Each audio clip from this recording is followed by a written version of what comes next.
राज्य सूचना आयुक्त की अध्यक्षता में आयोजित हुई कार्यशाला एवं समीक्षा बैठक। डॉक्टर दिव्या शुक्ला के काव्य संग्रह सिंधुर्म का हुआ विमोचन। रसायन विज्ञान विभाग की एक दिवसीय संगोष्ठी संपन्न। भाजपा ने आयोजित किया नारी शक्ति बंधन कार्यक्रम और मुख्यमंत्री से मिले सांसद एवं नगर पालिका अध्यक्ष। नमस्कार, प्रज्ञा टाइम्स के साथ मैं R.K. भट्ट। अब प्रज्ञा टाइम्स विस्तार से। राज्य सूचना आयुक्त सुभाष चंद्र सिंह ने सभी विभागों के जन सूचना अधिकारियों और प्रथम अपील अधिकारियों को निर्देशित किया कि सूचना का अधिकार अधिनियम के तहत प्राप्त आवेदनों को बोझ न समझें तथा इन आवेदनों में मांगी गई सूचनाओं को 30 दिनों के निर्धारित समयावधि के भीतर प्रदान करें। उन्होंने कहा कि आवेदक के द्वारा मांगी गई सूचना देने में वही भाव रखें जो खुद के इस अधिनियम के तहत मांगी गई सूचना की प्राप्ति की अपेक्षा रखता है। इसलिए स्वयं को आवेदक के स्थान पर रखकर सूचना का जवाब अविलंब देना चाहिए।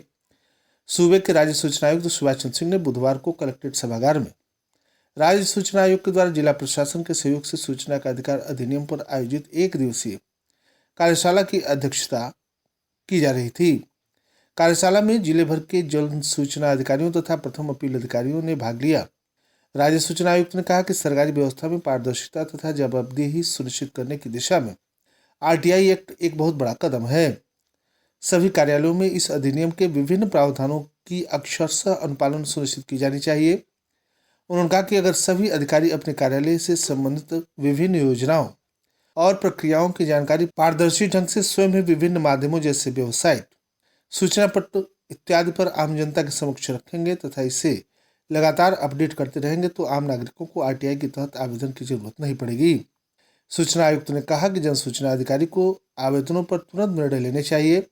अगर यह आवेदन दूसरे कार्यालयों को हस्तांतरित किया जाना है या वांछित सूचना RTI एक्ट के दायरे में नहीं आती है तो उस पर भी अधिकारी अपने विवेक के अनुसार निर्णय लें। हर कार्यालय में RTI आवेदनों से संबंधित एक अलग रजिस्टर मेंटेन किया जाना चाहिए जिसमें सूचना का विषय, सूचना के लिए आवेदन किए गए तिथि, सूचना उपलब्ध कराने की तिथि आदि विवरण दर्ज किया जाना चाहिए। उन्होंने अधिकारियों का मार्गदर्शन करते हुए बताया कि RTI एक्ट एक बहुत ही सरल तथा स्पष्ट कानून है, इसमें अधिकारियों को घबराना नहीं चाहिए। जिलाधिकारी उमेश चंद्र मिश्रा ने कार्यशाला के आयोजन तथा समीक्षा बैठक के लिए सूचना आयुक्त के प्रति आभार व्यक्त किया। उन्होंने कहा कि अधिकारी कार्यालय स्तर पर आए हुए RTI का जवाब त्वरित दें, इस कार्यशाला स्तर पर लंबित न रखें। अपर जिलाधिकारी वैभव मिश्रा ने RTI की निगरानी तथा बेहतरी के लिए प्रदेश स्तर पर एक पोर्टल बनाने का सुझाव दिया।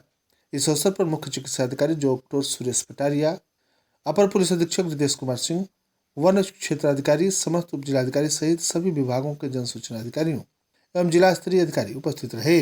चिकित्सक एवं कवयित्री डॉक्टर दिव्या शुक्ला के काव्य संग्रह सिंधुर्म का विमोचन नगर के एक होटल में संपन्न हुआ।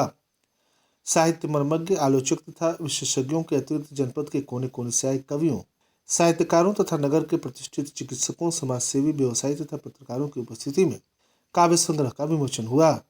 समृद्ध मंच पर उदित नारायण डिग्री कॉलेज हिंदी विभाग के पूर्व विभागाध्यक्ष डॉक्टर प्रेमचंद सिंह, डॉक्टर रामनरेश दुबे, पूर्व प्राचार्य उमाकांत राय, पूर्व प्राचार्य सुधाकर तिवारी, हिंदी विभाग बुद्धा PG कॉलेज कुशीनगर के डॉक्टर गौरव तिवारी के साथ कार्यक्रम की अध्यक्षता कर रहे निराला शब्द सम्मान मंच के अध्यक्ष सेवानिवृत्त शिक्षक, पत्रकार एवं कवि ओम प्रकाश द्विवेदी ओम की गरिमामयी उपस्थिति रही।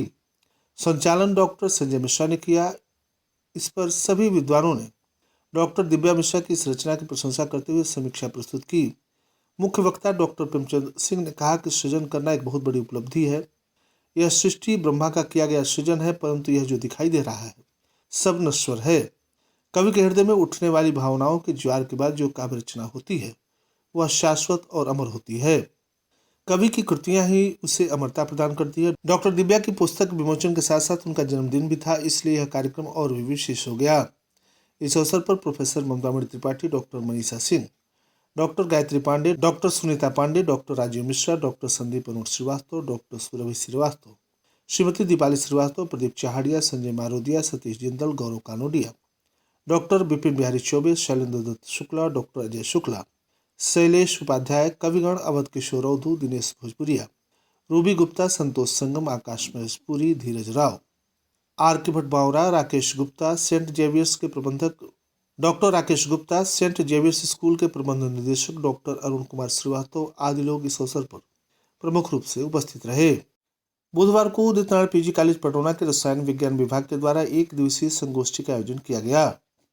इसमें मुख्य वक्ता के रूप में doctor Anand Ratnam, assistant professor, Banaras university, और doctor Piyush Kumar Sonkar, assistant professor, Deendayal Upadhyay, Gorakhpur university ji रहे। कार्यक्रम की शुरुआत साक्षी तथा आदर्श के द्वारा सरस्वती वंदना स्वागत गीत के साथ हुआ। इसके बाद सभी अतिथियों को सम्मानित किया गया। तत्पश्चात डॉक्टर पीयूष कुमार सोनकर ने नैनो मटेरियल्स की फंडामेंटल और एप्लीकेशन के बारे में बताया। साथ ही उन्होंने बच्चों को करियर गाइडेंस के बारे में भी बताया, किस तरीके से साइंस के बच्चे अपने फील्ड में नया कर सकते हैं। इसके साथ ही उन्होंने कुछ फेलोशिप के बारे में भी बताया। वहीं उन्होंने बताया कि वर्तमान समय में बहुत सारे वैज्ञानिक नैनो मटेरियल्स के बारे में बहुत सारे शोध कर रहे हैं। इसी क्रम में 2023 का नोबेल पुरस्कार भी नैनो मटेरियल्स के क्षेत्र में कार्य कर रहे वैज्ञानिकों को दिया गया है। मुख्यतः नैनो मटेरियल्स के माध्यम से हम औषधि विज्ञान, पर्यावरण, ऊर्जा शोध, कॉस्मेटिक, खेल आदि क्षेत्रों में बदलाव ला सकते हैं। इसके साथ ही उन्होंने कुछ दवाइयों के बारे में भी बताया जिसका उपयोग हम टीबी के इलाज में कर सकते हैं। साथ ही कुछ डायबिटिक मरीजों के लिए भी उनका उपयोग कर सकते हैं। इसके बाद डॉक्टर आनंद रत्नम ने नैनो मटेरियल्स के एडवांस प्रॉपर्टी के बारे में बताया। साथ ही उन्होंने अपनी जर्नी के बारे में भी बताया, किस तरीके से सरकार ने कैंसर की दवा खोजी, इसके लिए 33 लाख का अनुदान दिया गया। इसके बाद सर ने नाइट्रिक ऑक्साइड का कैंसर की रोकथाम में उपयोगिता को बताया। इसी क्रम में 1998 में 3 वैज्ञानिकों को इस क्षेत्र में नोबेल पुरस्कार दिया गया था। संगोष्ठी में रसायन विज्ञान विभाग के प्राध्यापक शरण शंकर सिंह, बलदेव यादव, मंजीत हरिजन, राजकिशोर सिंह तथा अन्य प्राध्यापकगण में डॉक्टर नरेंद्र त्रिपाठी, संजय सिंह, मुकेश चंद यादव, अश्विनी यादव, राजेश कुमार, विश्वनाथ प्रजापति, अनूप कुमार पटेल, श्याम कुमार, संतोष भारती, विवेक कुमार, अमित वर्मा, आजाद ओझा, संजीत वारसी, सिद्धार्थ सिंह, संतोष दुबे आदि ने भी अपनी भूमिका निभाकर कार्यक्रम को सफल बनाया। पटौना नगर के एक होटल में आयोजित नारी शक्ति वंदन कार्यक्रम के साथ एक सम्मेलन का आयोजन किया गया। इस अवसर पर बतौर मुख्य अतिथि संबोधित करते हुए एमएलसी एवं भाजपा के प्रदेश उपाध्यक्ष धर्मेंद्र सिंह ने संबोधित करते हुए कहा कि केंद्र की सरकार, मोदी जी की प्रदेश सरकार के शासन में महिलाएं अपने को बेखौफ महसूस कर रही हैं। भाजपा जिलाध्यक्ष दुर्गेश राय ने कहा कि महिला सशक्तिकरण भाजपा सरकार की प्राथमिकता में है। विधायक सदर मनीष जायसवाल मंटू ने कहा कि सशक्त नारी के द्वारा ही सशक्त समाज तथा सशक्त देश का निर्माण होता है। विष्णुपुरा के ब्लॉक प्रमुख विंध्यवासिनी श्रीवास्तव ने कहा कि प्रधानमंत्री जी ने संसद का विशेष सत्र बुलाकर महिला शक्ति वंदन अधिनियम को मंजूर कराकर देश की आधी आबादी को एक बड़ा तोहफा दिया है। इस अवसर पर महिला मोर्चा की अध्यक्षा चंद्रप्रभा पांडे, पूर्व नगर पालिका अध्यक्षा शिव कुमारी देवी, मारवाड़ी चेतना महिला शाखा की अध्यक्षा श्रीमती मीनू जिंदल, रूपम सिंह, सुनीता पांडे, मुनीत तिवारी, मार्कंडे शाही, किशोर यादव, प्रमोद साहा, विपिन मिश्रा एवं विभिन्न मोर्चों की पदाधिकारी और बड़ी संख्या में महिलाएं उपस्थित रहीं। उत्तर प्रदेश के मुख्यमंत्री योगी आदित्यनाथ जी से कुशीनगर के सांसद विजय कुमार दुबे, नगर पालिका परिषद पटौना के अध्यक्ष विनय जायसवाल ने शिष्टाचार भेंट कर उनका मार्गदर्शन प्राप्त किया। साथ ही क्षेत्र के विकास संबंधी विभिन्न मुद्दों पर आवश्यक चर्चा की। मुलाकात के क्रम में सांसद श्री दुबे ने कुशीनगर जनपद में प्रशासनिक अधिकारियों की कमी का मुद्दा सीएम के सामने रखा और 4 नए एसडीएम की नियुक्ति का अनुरोध किया तथा निर्माणाधीन बस स्टैंड पटौना की प्रगति की जानकारी मुख्यमंत्री को दी। साथ ही निर्माणाधीन मेडिकल कॉलेज की प्रगति की जानकारी उन्हें दी गई तथा प्रस्तावित कृषि विश्वविद्यालय कुशीनगर पर व्यापक चर्चा हुई। इसी क्रम में पटौना मुख्य रेलवे क्रॉसिंग पर व्यापारी सुविधा तथा सुगमता को देखते हुए सांसद श्री दुबे ने नए सिरे से रेल ओवरब्रिज और अन्य अंडर क्रॉसिंग पर अंडरपास बनाए जाने संबंधित जानकारी दी। सीएम के द्वारा डेंगू तथा अन्य जलजनित रोगों की रोकथाम के लिए व्यापक स्तर पर एंटी लार्वा दवाओं का छिड़काव और फॉगिंग सहित सफाई पर विशेष ध्यान देने के निर्देश दिए गए। नगर पालिका अध्यक्ष श्री जायसवाल ने त्योहारों के दृष्टिगत गड्ढा मुक्त नगर पालिका क्षेत्र की प्रगति रिपोर्ट सूबे के मुखिया के सामने रखा।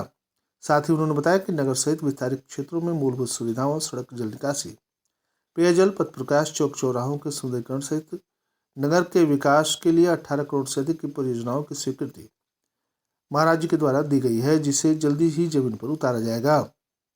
और अंत में सुर्खियां एक बार फिर। राज्य सूचना आयुक्त की अध्यक्षता में आयोजित हुई कार्यशाला तथा समीक्षा बैठक। डॉक्टर दिव्या शुक्ला के काव्य संग्रह सिंधुर्म का हुआ विमोचन। रसायन विज्ञान विभाग की 1 दिवसीय संगोष्ठी संपन्न। भाजपा ने आयोजित किया नारी शक्ति वंदन कार्यक्रम और मुख्यमंत्री से मिले सांसद तथा नगर पालिका अध्यक्ष। इसी के साथ प्रज्ञा टाइम्स का ये अंक यहीं समाप्त हुआ। नमस्कार।